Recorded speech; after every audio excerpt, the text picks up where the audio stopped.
Hello everyone. सो बच्चे, आज हम इकोनॉमिक्स का मीनिंग पढ़ेंगे, इकोनॉमिक्स सब्जेक्ट की इम्पोर्टेंस पढ़ेंगे।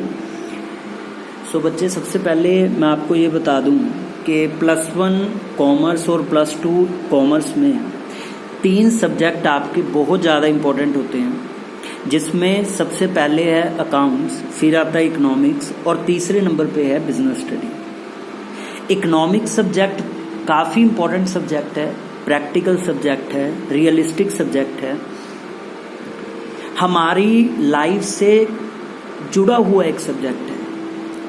कोई भी सब्जेक्ट आप कोई भी उठा लें, फिजिक्स, केमिस्ट्री, मैथ आपने अब तक पढ़ी है, लेकिन जो कॉमर्स में आप पढ़ोगे, जो इकोनॉमिक सब्जेक्ट में आप पढ़ोगे, वो आपके लाइफ टाइम तक काम आने वाली चीज़ है। ये इतना प्रैक्टिकल सब्जेक्ट है।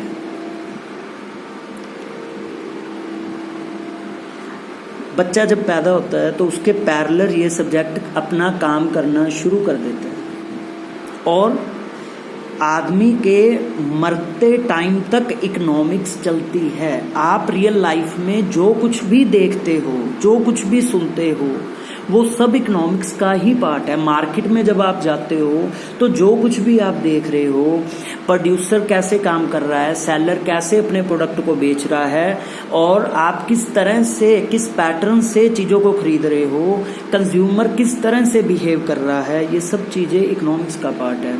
स्कूल में जो हो रहा है वो भी इकोनॉमिक्स है, घर पे जो हो रहा है वो भी इकोनॉमिक्स है, इवन दैट आपके फ्रेंड सर्कल में जो कुछ हो रहा है वो भी इकोनॉमिक्स है। सो बच्चे, ये बहुत ही प्रैक्टिकल सब्जेक्ट है, रियलिस्टिक सब्जेक्ट है।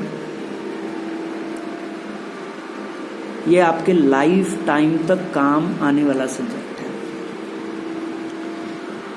इसको कर डाला तो सब कुछ कर डाला, इसको करने के बाद कुछ करने की जरूरत ही नहीं पड़ेगी आपको। ये एक ऐसा सब्जेक्ट है। सो आज मैं आपको बताऊंगा कि इकोनॉमिक सब्जेक्ट पढ़ के आपको क्या मिलेगा। सबसे पहले आपको ये पता होना चाहिए, +1 में भी इकोनॉमिक्स पढ़ोगे, +2 में भी स्टडी करोगे, even that graduation, post graduation, foreign countries में भी चलेगी +2 के बाद, तो वहाँ भी पढ़नी पड़ेगी। तो इसकी क्या इंपॉर्टेंस है, इसको पढ़ने के बाद आपको मिलेगा क्या, ये सबसे बड़ा क्वेश्चन आपका है। सो आपको मैं बता दूं कि ये सब्जेक्ट आपको क्या सिखाएगा। आज मैं आपको सिर्फ यही बताऊंगा। देखिए, हमारे समाज में, हमारे पूरे अर्थ पे एक फंडामेंटल फैक्ट है जिसे हम बोलते हैं कि रिसोर्सेज आर लिमिटेड। हमारे रिसोर्सेज लिमिटेड है, हमारे पास बहुत ज़्यादा रिसोर्सेज नहीं है। चाहे आप पैसे की बात कर ले, आपकी इनकम बात कर ले, मंथली इनकम की बात कर ले, वो लिमिटेड है, अनलिमिटेड नहीं है। अगर हम बात करें टाइम भी एक रिसोर्स है। एक दिन में आपको 24 आवर्स ही मिलेंगे, तो आप देखिए टाइम भी लिमिटेड है। सो दुनिया में जितने भी रिसोर्सेज है वो लिमिटेड है, अनलिमिटेड यहाँ पे आपको कुछ भी नहीं मिलेगा। इस पृथ्वी पे आपको कुछ भी अनलिमिटेड मिलने वाला नहीं है, सब कुछ लिमिटेड है। और लिमिटेड का मीनिंग है कि आपकी नीड्स, आपकी वांट्स ज़्यादा हैं और रिसोर्सेज कम है। अभी देखिए, रिसोर्सेज का कम होना ये ज़्यादा बड़ी समस्या नहीं है। ज़्यादा बड़ी समस्या क्या है कि रिसोर्सेज का अल्टरनेटिव यूज़ है, ये सबसे बड़ी प्रॉब्लम है।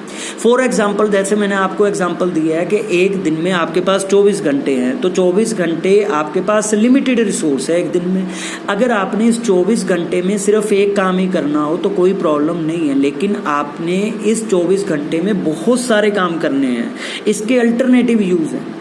आपने इस 24 घंटे में सोना भी है, रेस्ट भी करनी है, स्कूल का होमवर्क भी करना है, वीडियो क्लासेस भी लगानी है, फ्रेंड सर्कल से भी कनेक्ट में रहना है, और सोशल मीडिया भी यूज़ करना है, न्यूज़ भी सुननी है, फैमिली को भी टाइम देना है। बहुत अल्टरनेटिव यूज़ है। तो ये 2 सबसे बड़े फंडामेंटल फैक्ट हमारे सामने हैं कि रिसोर्सेज की कमी है और इन रिसोर्सेज के अल्टरनेटिव यूज़ है। रिसोर्स की कमी होना ये इतनी बड़ी समस्या नहीं है, जितनी बड़ी समस्या है कि उन कम रिसोर्सेज को हम कैसे बांटें अलग अलग डिफरेंट रिसोर्सेज यूजेस में, ये सबसे बड़ी समस्या की बात है। सो ये जो फंडामेंटल फैक्ट है, ये 2, रिसोर्सेज आर लिमिटेड और रिसोर्सेज हैव अल्टरनेटिव यूज, इनकी वजह से फंडामेंटल प्रॉब्लम पैदा होती है। वो फंडामेंटल प्रॉब्लम क्या है? Problem of allocation of resources, problem of rational management of resources. Resource कम है और उन कम रिसोर्सेज को आपने कई जगह पे यूज़ करना है, तो उसकी वजह से रिसोर्सेज की एलोकेशन की प्रॉब्लम आपको फेस करनी पड़ेगी, उन रिसोर्सेज की रैशनल मैनेजमेंट की प्रॉब्लम आपको फेस करनी पड़ेगी, उन रिसोर्सेज की ऑप्टिमम यूटिलाइजेशन कैसे हो ये चीज़ आपको फेस करनी पड़ेगी। सो ये जो प्रॉब्लम है, इस प्रॉब्लम की जो स्टडी है वो ही स्टडी इकोनॉमिक्स है।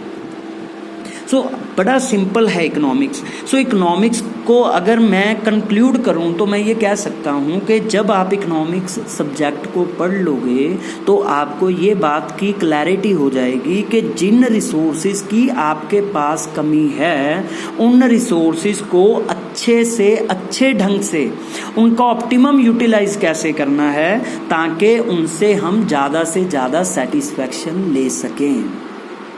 तो जब आपने अच्छे ढंग से ये सब्जेक्ट को स्टडी कर लिया, इस सब्जेक्ट को पढ़ लिया, इस सब्जेक्ट की गहराइयों में जब आप उतर गए प्रैक्टिकल होके, तो आपको ये बात की पूरी तरह से क्लैरिटी हो जाएगी कि जिन चीज़ों की आज आपके पास कमी है उस कमी का अभाव आपको, उस कमी का जो फील है वो आपको बिल्कुल नहीं होएगा और आप उस कमी को फील ना करके उस कमी को कैसे पूरा करेंगे, रिसोर्सेज को कैसे आप ऑप्टिमम यूटिलाइज करेंगे।